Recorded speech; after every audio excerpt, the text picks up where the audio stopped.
تو عقیدہ توحید اور ایمان اور آپ کی نبوت پر ایمان، یہ ہلکی نعمت، اگر آپ اس کو ہلکا سمجھتے ہو تو سمجھ لو پھر اللہ بھی آپ کی اس نعمت کو آپ کے حق میں ہلکا ہی سمجھے گا، کیونکہ انسان کو خود جس نعمت کی قدر نہیں ہوتی تو اللہ کی نظر میں بھی پھر اس کی قدر نہیں ہوتی. تو اس نعمت کو ہلکا مت سمجھو. تو نبی صلی اللہ علیہ وسلم نے ارشاد فرمایا کہ جب نبی کی سفارش سے بھی سب نکل جائیں گے نا تو اللہ تعالی فرشتے سے پوچھیں گے اب کوئی ہے جس کی کوئی سفارش کرنے والا ہو؟ تو فرشتہ کہے گا کوئی بھی نہیں. جتنے لوگوں کے رشتے دار تھے سب نے سفارشیں کی. اب اس پہ خوش نہیں ہونا چاہیے، سفارش کر کے نکل جائیں گے، کتنے چترول لگیں گے، کتنی پٹائی کے بعد نکلیں گے. تھانے میں آپ دیکھ لو، غلط کیس میں بندہ پکڑا جاتا ہے نا، جب تک ابا پہنچتے ہیں اس سے پہلے 25-30 چماٹے لگ چکے ہوتے ہیں، ٹھیک ہے نا. تو وہ تو جہنم کی آگ ہے، اللہ ہم سب کو محفوظ رکھے.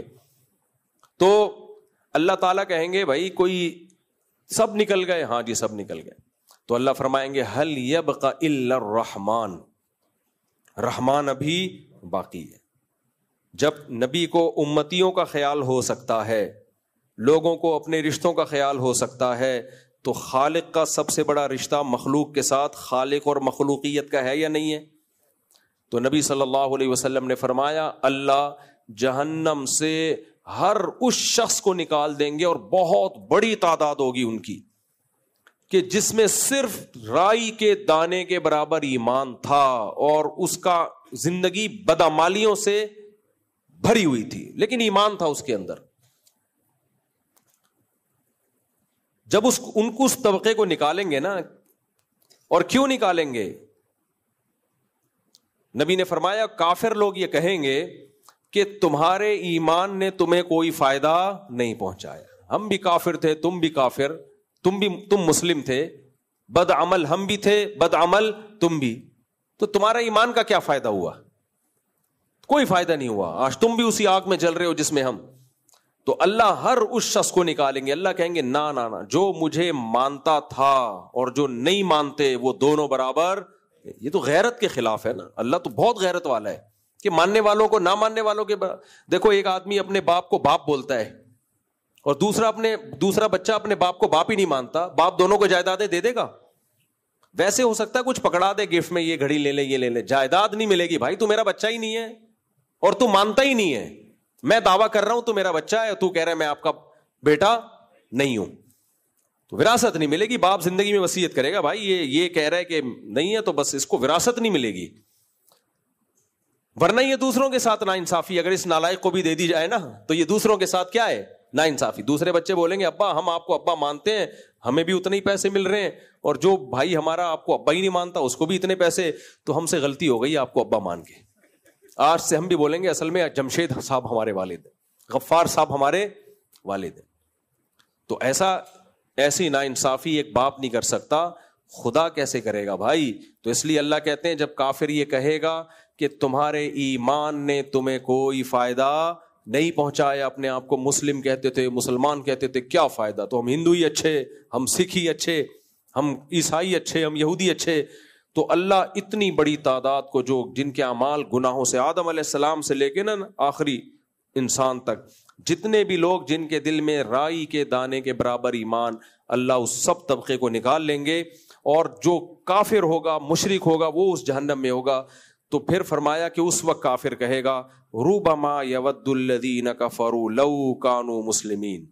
قرآن نے کی آیت ہے یہ 14ویں پارے کا شروع، کہ کافر یہ تمنا کرے گا کہ کاش ہم مسلم ہوتے.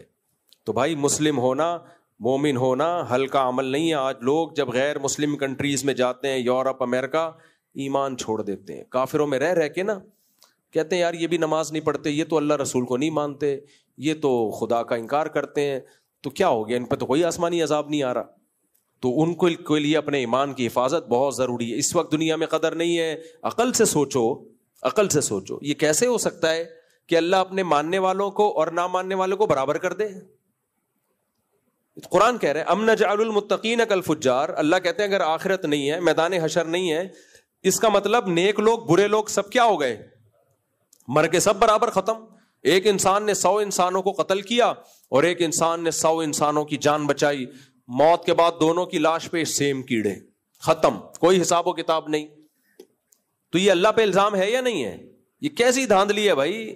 ایک ماں باپ کی خدمت کرتا ہے اور ایک ماں باپ کا قاتل ہے. ایسے بھی بدبخت لوگ ہیں جنہوں نے اپنی ماں کو قتل کیا, ایسے بھی بدبخت ہیں باپ کو قتل کیا, اور ایسے بھی نیک بخت ہیں 10 سال سے باپ کو کوما میں لکوا ہے اور وہ باپ کی خدمتیں کر رہے ہیں, پیشانی پہ لکیر نہیں آتی. مرنے کے بعد دونوں برابر ہو سکتے ہیں؟ ہے بھائی. ایسے بھی لوگ ہیں زنا کر رہے ہیں, شراب پی رہے ہیں, حرام کاریاں کر رہے ہیں. ایسے بھی لوگ ہیں جن کے پاس بے تحاشا دولت, بے تحاشا پیسہ, روزانہ زنا کر سکتے ہیں مگر زنا کے قریب نہیں پھٹکتے. کہتے ہیں خدا نے ہمیں روکا ہے, ہم نہیں جائیں گے. یوسف علیہ السلام بھی تھے نا, بند کمرے میں زلیخا نے دعوت دی. کس کے خوف سے برائی سے بچے ہیں؟ اللہ کے خوف سے. تو کیا یوسف جو بچنے والے اور جو برائی میں پڑنے والا دونوں سیم ہو سکتے ہیں؟ اللہ قرآن میں کہہ رہے ام نجعل المتقین کالفجار. پھر سورہ قلم میں اللہ نے فرمایا ما لکم کیف تحکمون, نیک اور برے برابر ہو جائیں گے, مر کے سب ختم ہو جائیں گے, تمہیں کیا ہو گیا, کیسی باتیں کر رہے ہو. یہ اللہ کا انداز ہے بھائی. ما لکم, تمہیں ہو کیا گیا ہے, سوچتے نہیں ہو, عقل سے کام نہیں لیتے ہو. کیف تحکمون, کیسے فیصلے کر رہے ہو, یہ سوال کر رہے ہیں اللہ تعالیٰ. تو اس لیے بھائی قیامت برحق ہے, دنیا مسافر خانہ ہے, یہاں سے ہم نے ایک دن جانا ہے یہاں سے, اور مومن اور کافر قیامت میں برابر نہیں ہوں گے. دنیا میں سب کچھ ملے گا. اللہ یہ بھی کہتے ہیں اس کافر کی ترقی دیکھ کے, دولت دیکھ کے ان سے متاثر مت ہو کہ یہ حق پر ہیں, یہ مت سمجھو. سورہ زخرف میں اللہ نے کیا فرمایا, ولولا ان يكون الناس امة واحدة لجعلنا لمن يكفر لبيوت الرحمن سقفا من فضة ومعارج عليها يظهرون ولبيوتهم ابوابا وسررا عليها يتكئون وزخرفا. کیسی عجیب آیت ہے. صحابہ کرام بھی قسمہ پرسی میں, غربت میں, آج بھی مسلمان غربت میں. ظلم کس پہ ہو رہا ہے دنیا میں؟ کبھی یہ تصور ہے کہ کوئی غیر مسلم کنٹری غزہ بنا ہوا ہو؟ کوئی تصور ہے اس زمانے میں؟ پوری دنیا کھڑی ہو جائے گی. مسلمان پستا ہے, پوری دنیا تماشا دیکھتی ہے. ہمارے ہاں دھماکے ہو رہے ہیں, ہمارے ہاں لوگ مر رہے ہیں, ہمارے وسائل پہ غیر قبضہ کر رہے ہیں, پوری دنیا میں یہی حال ہے. تو اللہ کہتے ہیں کہ کافر کی ترقی دیکھ کر متاثر. اچھا, جن مسلمان ملکوں نے ترقی کی ہے, بہت پیسہ ہے, سب کی بات نہیں کر رہا, ان میں بہت سے ایسے جو غیرت کا سودا کر چکے ہیں. آج ان کی ترقی دیکھ کے ہم خوش ہوتے ہیں, فلاں ملک بھائی وہ بہت سی چیزوں میں غیرت کا سودا کر چکے ہیں. آپ بھی ترقی کر لو گے اگر آپ عورت سے حیا چھین لو, خاندانی نظام کو تباہ کر دو, بے حیائی کو پھیلا دو, شراب اوپن کر دو. آپ دیکھو اکنامکلی آپ کا کنٹری کیسے ترقی کرتا ہے. سمجھ رہے ہو کہ نہیں سمجھ رہے؟ بہت سی چیزوں میں ہم نے ابھی تک سمجھوتے بہت سو میں کر بھی لیے ہیں, لیکن بہت سی چیزوں میں کیے نہیں ہیں, پورے ان جیسے نہیں بن رہے ہم. تو اس لیے ہر وقت اپنے آپ کو برا مت کہا کرو ہمارا ملک ایسا. کچھ گڑبڑے ہمارے ملک میں ہیں, وہ سب مانتے ہیں, لیکن کچھ باہر سے مسلط ہوئی بھی ہمارے اوپر. تو قرآن کیا کہتا ہے؟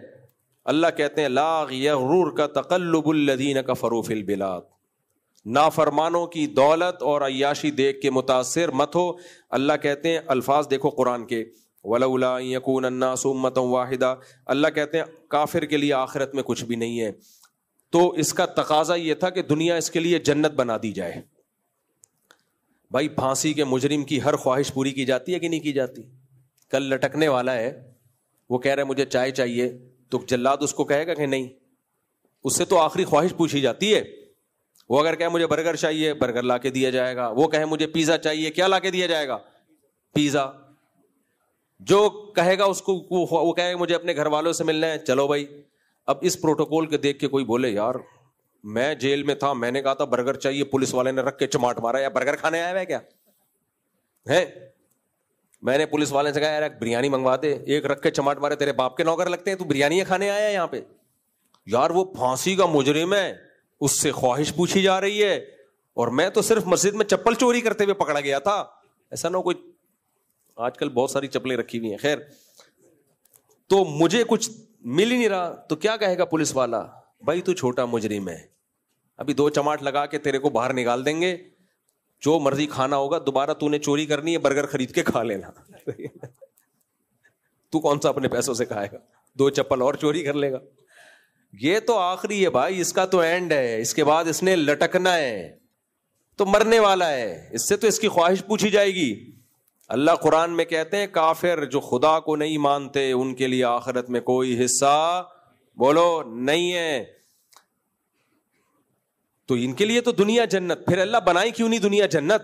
ان کے لیے بھی تو پریشانی ہے. اللہ کہتے ہیں اگر یہ بات نہ ہوتی کہ مسلمان اور زیادہ احساس کمتری میں جائیں گے, اسلام چھوڑ بیٹھیں گے, اس لیے میں تو ان کو اور دینا چاہتا تھا لیکن اتنا نہیں دیا کہ مسلمان بڑی آزمائش میں آ جائیں. اگر یہ نہ ہوتا تو ہر کافر کا گھر سونے اور چاندی کا ہوتا. یہ قرآن کے الفاظ ہیں. ان کے گھروں میں اوپر کمروں میں جانے کے لیے سیڑھیاں سونے اور چاندی کی ہوتی, اتنا نوازتا ان کو میں. لیکن کیوں اتنا زیادہ کیوں نہیں دیا کہ پھر ہمارے لیے آزمائش بڑھ جاتی ہے. اللہ ہمیں کھانے کو نہیں مل رہا اور وہ سونے کے نوالے کھا رہے ہیں. تو اللہ کہتے ہیں اس لیے جتنا دے دیا اس کو دیکھ کے احساس کمتری میں مت جایا کرو. قارون کی مثال ہمارے سامنے ہے.